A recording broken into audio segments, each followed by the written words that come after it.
Hello, and welcome back to the Marketing for Learning podcast and our last podcast of 2023. What a year! We have had a phenomenal year. We are on such a high. We've won awards, we've had fun, we've worked with so many wonderful people, and we've recorded a lot of episodes for you. So I thought I'd do something a little bit different. And I'll be honest, I thought this was doing something a little bit lazy, but it turns out this has actually been way harder than recording a normal podcast for you. But hey, I'm sticking with it. I have picked out our 12 most popular podcasts that we have recorded this year. And I'm going to share with you the top key takeaways from each of them throughout this episode. They're not in order of their popularity, because putting them in the order that I have tells a really wonderful story and might provide you some actionable insights, things you can take away, things you can apply in 2024 to your L&D function. So I'm going to stop whittling on now, and we're going to dive straight into the first podcast episode that ranked in our top 12, and that is the taster for our Marketing for L&D program with the LPI. And often our solutions to these challenges are, okay, we have an engagement problem. It must be that our learning isn't as modern as it should be. Or, oh, it's our learning platform. People can't navigate it. It's clunky. It's not the most modern LXD, HCML, whatever new acronyms are coming out on the market. We are always looking at tech to solve the problems with our employee engagement. But I put it to you guys that maybe we should consider the fact that perhaps the technology isn't actually at the root cause of many of our learning challenges, not just employee engagement. But to me, the major issue that we contend with, 60% of you guys just told me that you've lost some of your budget this year. That probably means that your C-suite, the board, your senior leadership are watching you. You're probably under more scrutiny than normal because your budgets have been cut. We're in a recession. Things are hard for us. But what's caused that loss of budget? Well, to me, maybe we're not getting the impact from our learning. We're not being able to show the value of that. We're not getting changes in performance and behavior. The learning culture isn't where the organization wants it to be. What's causing that? Well, employees aren't engaged. This is what my clients say to me time and time again. My employees are not engaged. Why? Well, nobody's really communicating with them. They don't actually know that learning exists, and they often don't understand the value of learning in a way that resonates with them. I argue that the core and the root cause of many of our core issues in L&D stem from a lack of awareness in learning. Okay, our next episode of our 12 episodes of ChristMAAS is a one-woman debate that I did after attending one of the Learning Live networking events, when the guy from LinkedIn, who shared really phenomenal insights, didn't circle marketing as a human skill, and it kind of got my back up a little bit. So listen in to understand why I think marketing is absolutely a human skill. So before we get started, let's actually clarify what we mean by human skills. Human skills are non-technical skills that you aren't necessarily taught in traditional education. So teamwork, creative thinking, mindfulness, self-awareness, innovation, creativity, those kind of things. They are the skills that are innate. They're things that are just inside us. And also they make us relate to other humans on a much better level. At its core, marketing is about building relationships. And that in itself is a human skill. You need to understand the pain points, challenges, wants, needs, fears of your target audience if you're ever going to get their butts moving. How are you helping them achieve that goal? Without having this deep empathy and understanding of your audience, you're not going to get very far. The second human skill that you can't be a marketer without is impeccable communication skills. Communication is fundamental to marketing. They just go hand in hand. But having that ability to communicate with so many different people in so many different ways, it is a human skill. It is something that is inside us. It's a soft skill, you might say.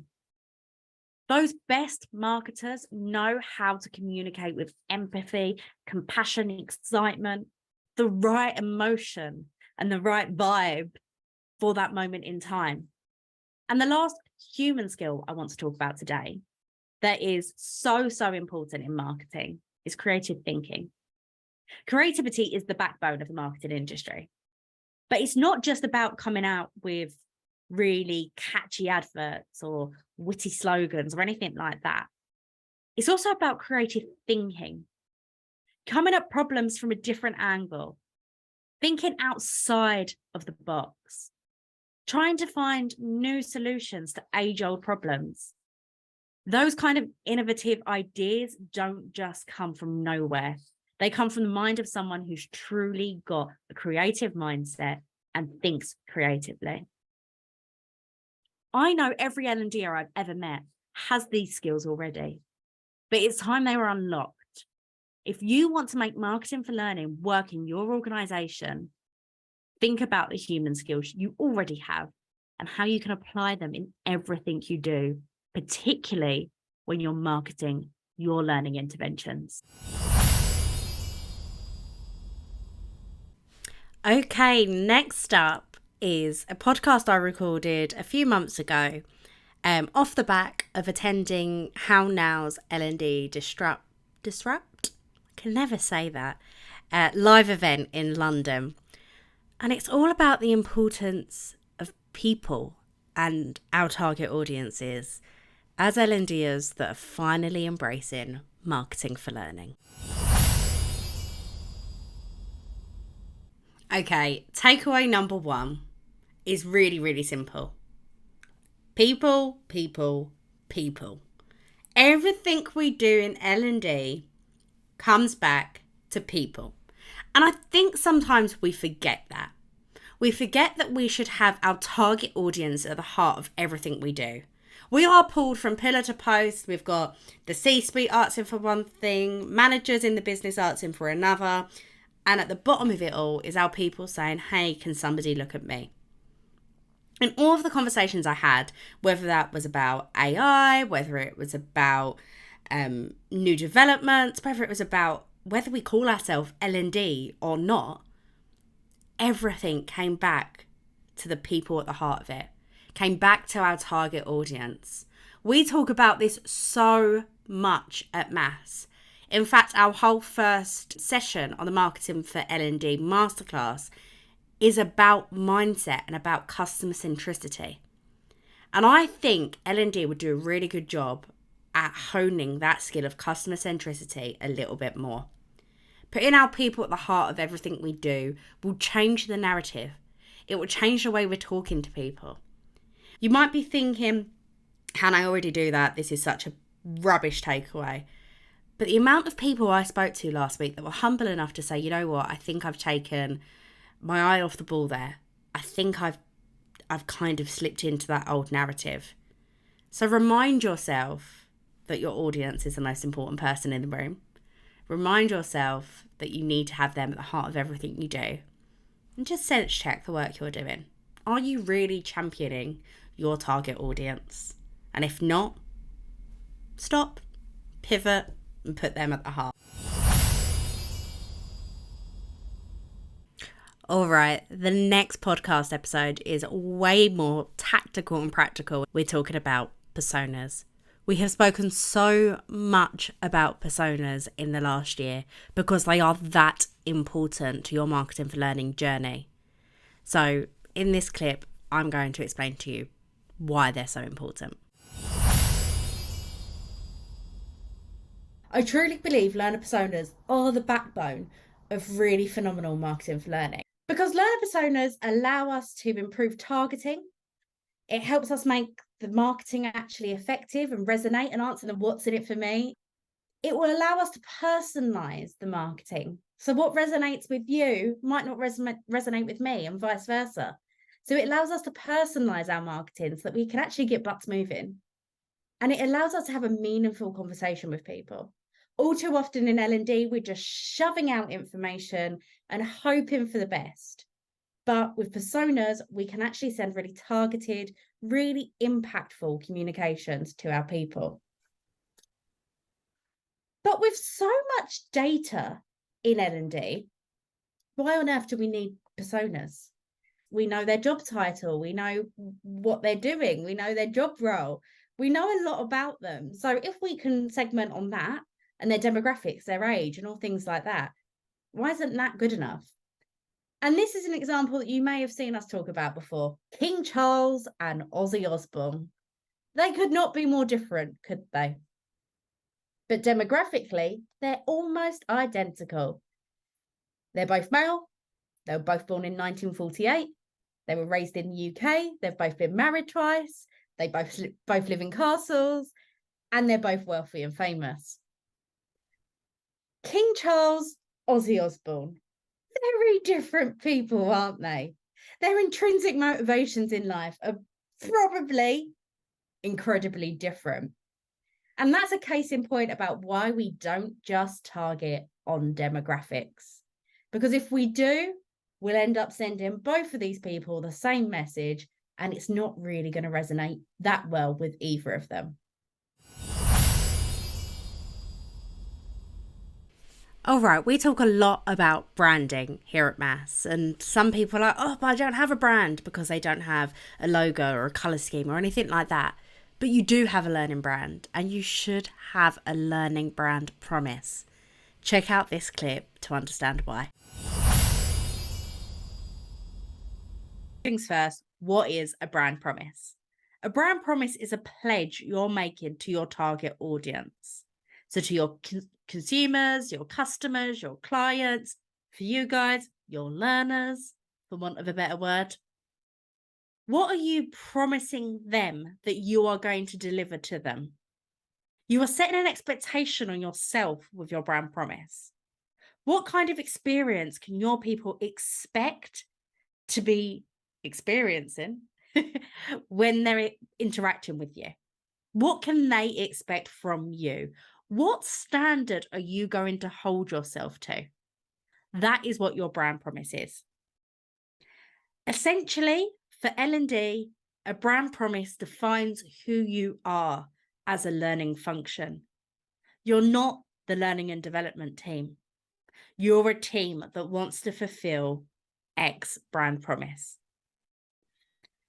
Brand promises aren't necessarily something that you'll ever see in marketing. Sometimes you do. Some brands do externally put their brand promise out there in their ads and such like. But oftentimes a brand promise is something that's quite internal. You might find it on websites when you dig through. But really, it's something to keep marketing teams and organizations as a whole on track and true to what the organization values.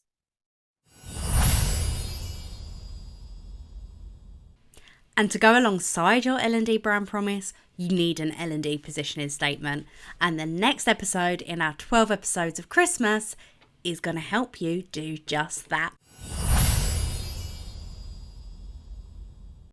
You can probably see now that creating a positioning statement takes a fair bit of work, I will admit.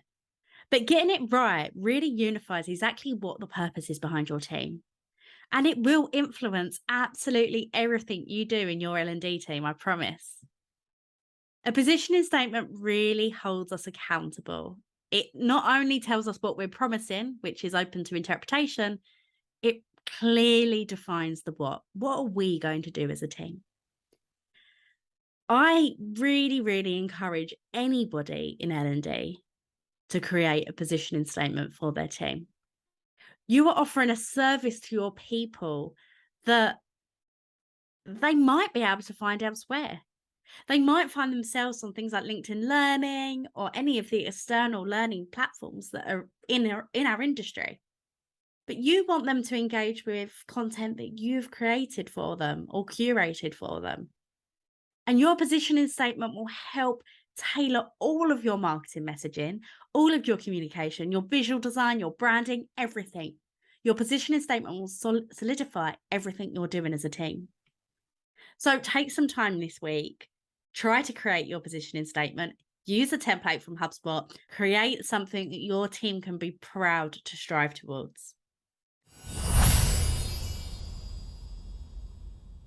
All right, guys, we are halfway through our 12 episodes of Christmas.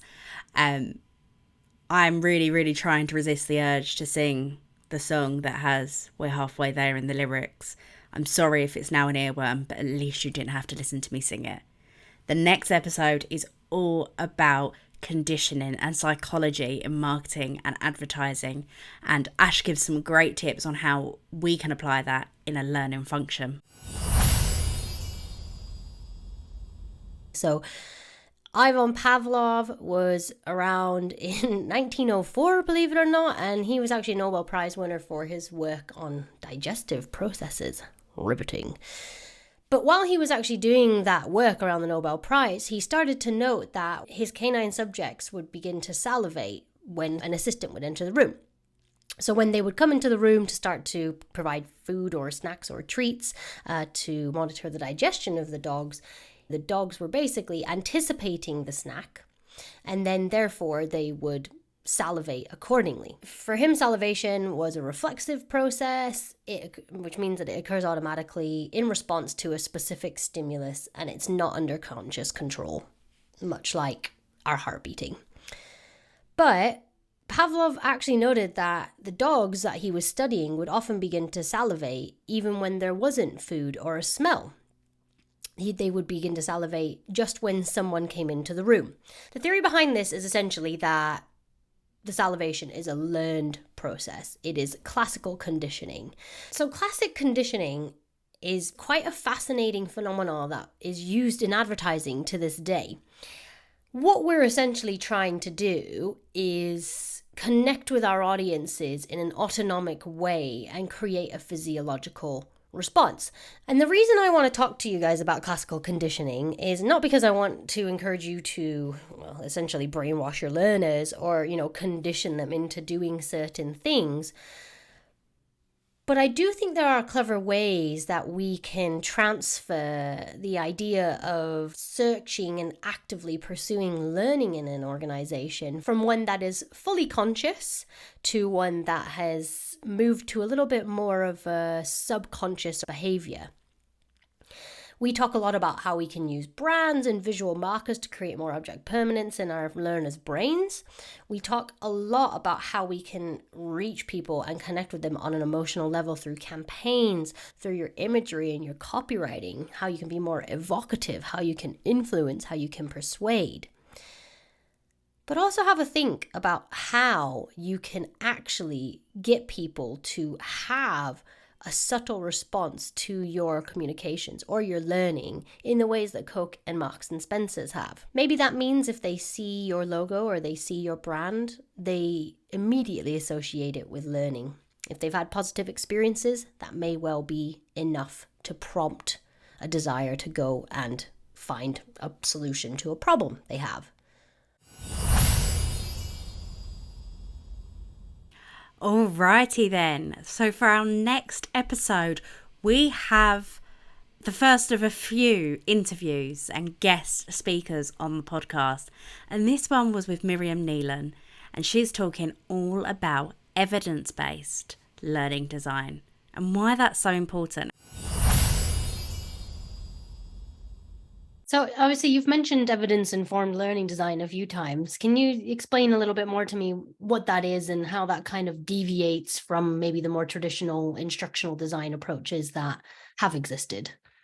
Let me start by explaining what it is. So it has three types of evidence that you use to inform design decisions. So it would be your experience and expertise. It would be systems data and stakeholders. And the third pillar would be evidence from the learning sciences. So there's 3 different types of evidence that you would use to make decisions as you go. It's different from evidence-based in the sense that evidence-based is really grounded in the medical world. So it's really about using really high quality evidence to make decisions for individual patients. So in our world, that's a bit different because you always have to be quite careful how you interpret evidence, especially from the sciences, because it's a bit softer. I mean, it's better than nothing. So you still need to use it, but you always have to kind of like test and evaluate in your specific context. You ask how it's different from traditional instructional design. I think traditional instructional design also gathers evidence, for example, by working with subject matter experts and gather evidence around, what needs to be learned, what does that look like.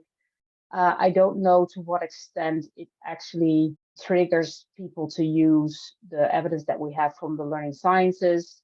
So, I mean, instructional design is more like a process, right? Yeah. And you use the evidence within the process to make decisions. So yeah, it's not necessarily something different. It's more at a different level. So our next episode is another guest episode, and this time it is with the wonderful Paula Hughes, friend and fan of the podcast, but friend first and foremost. Ash and I absolutely loved this chat with Paula, and if you haven't listened to the full episode, I'd recommend going back and listening to it. It's absolutely littered with gems of insights from Paula. In this clip, we're talking about UX design and how it's so closely linked to marketing and how they both have such an impact on the overall learning experience. Enjoy. What UX design really is and how it plays a part in both learning and marketing. Yeah, so it is literally just putting the user at the heart of everything that you're doing, making sure that what you're asking them to do at certain points or how you're nudging them towards things actually makes sense to them from their point of view, especially in a workplace L&D capacity. Sometimes you feel as if you're designing stuff for everybody but the person that's on the receiving end of it. So stepping into UX design recently has enabled me to just say the things that I've always wanted to say, which is, yeah, it makes sense to you, but will it make sense to them? Will they care?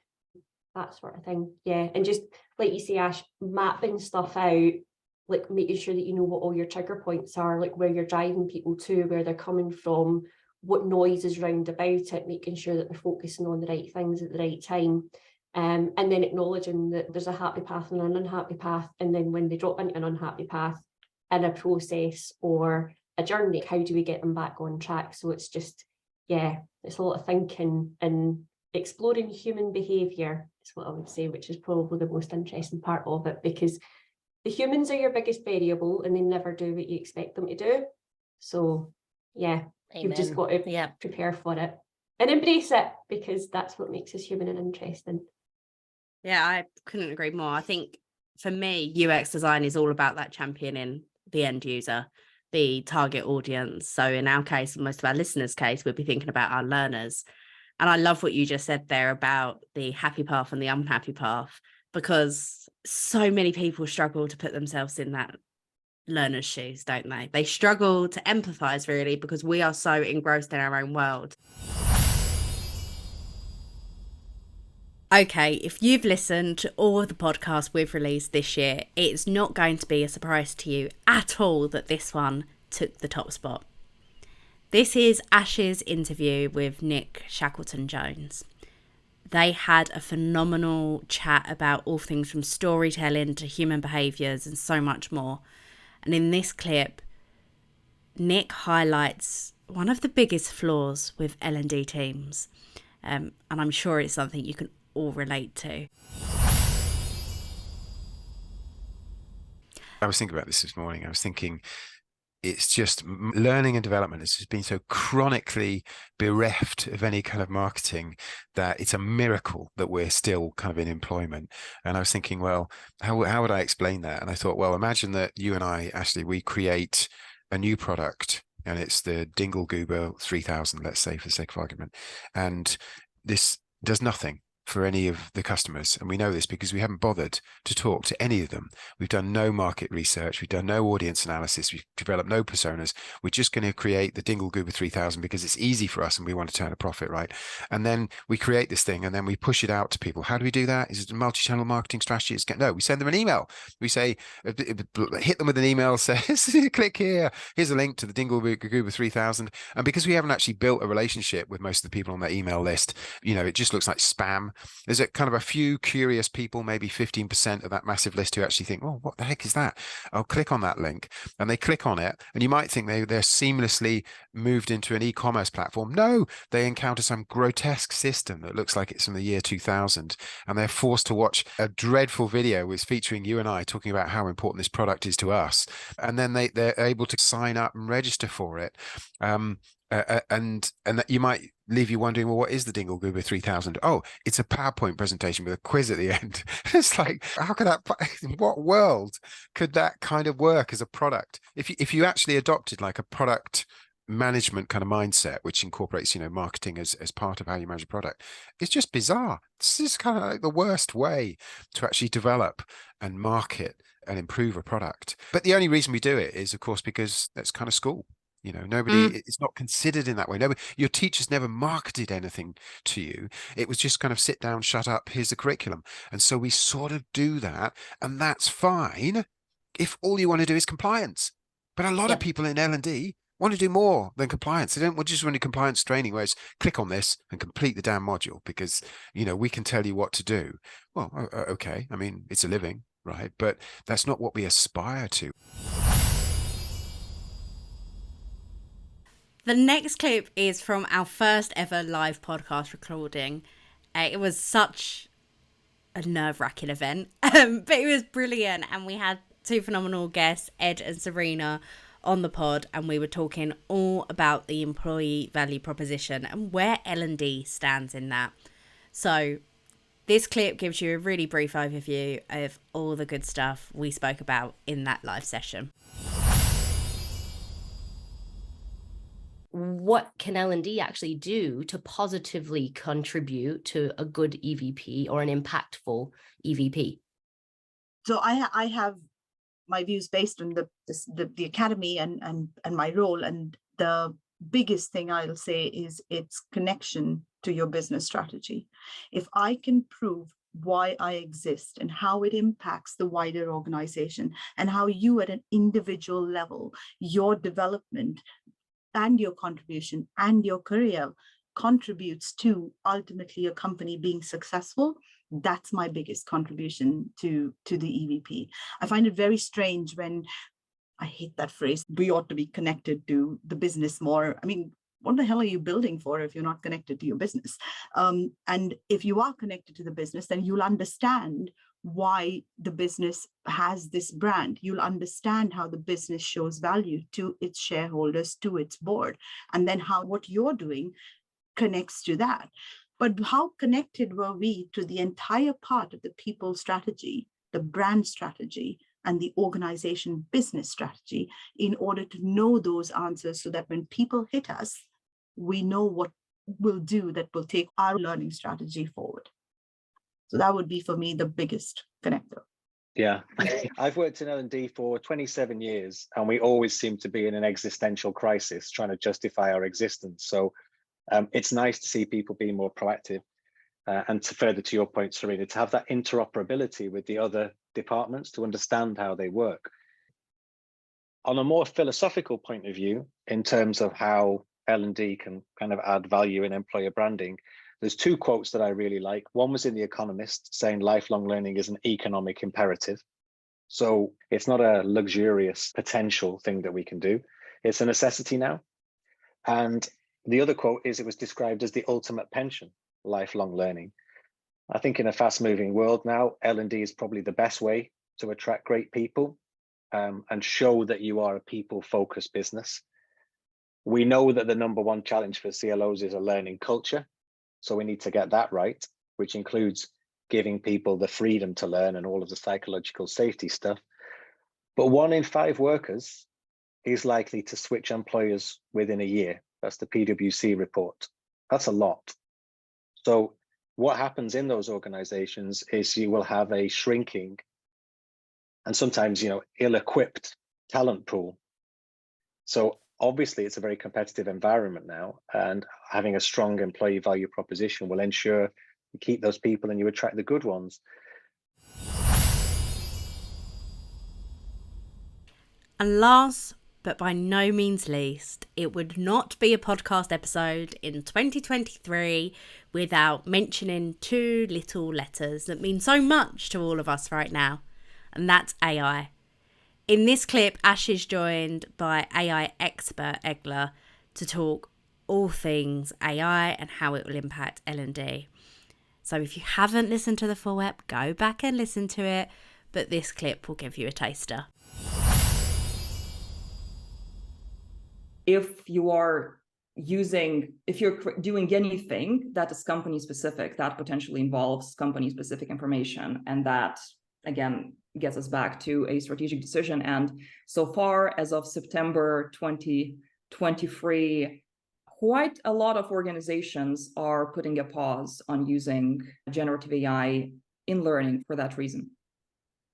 Yeah, I can see that being an incredibly large blocker to adoption. That we're operating in a landscape where learning functions aren't even able to get business data to measure performance impact and correlate that to business bottom lines from a learning perspective. So somehow getting the organization to business-wide adopt Gen AI, I think we're a far stretch away from that. I think there's smaller fish to fry rather than bigger fish to fry and bigger problems. And when you were chatting about some of the things that you were saying earlier, I had a thought that kind of came to my mind, and you did answer it with the performance impact piece, but without running the risk of sounding completely obtuse and facetious about the whole thing, why on earth, when there's so many barriers to access, when it's actually so difficult to get it to a place where it's of use to us in its present form, why would we use Gen AI? To my mind, I'm struggling to see how the benefits outweigh the investment from a time and budget perspective. Do you have a different position on why we should use it,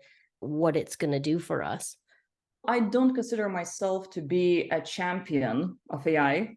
I am more of a person who thinks about exactly that. How do we make sure that AI is a net benefit for ourselves, for organizations, the society, and so on? So I am pretty much, that's my thinking as well. The thing is that AI is potentially so powerful, and again, maybe not this month, although it is pretty powerful right now, but 3-6 months from now, it's getting increasingly powerful.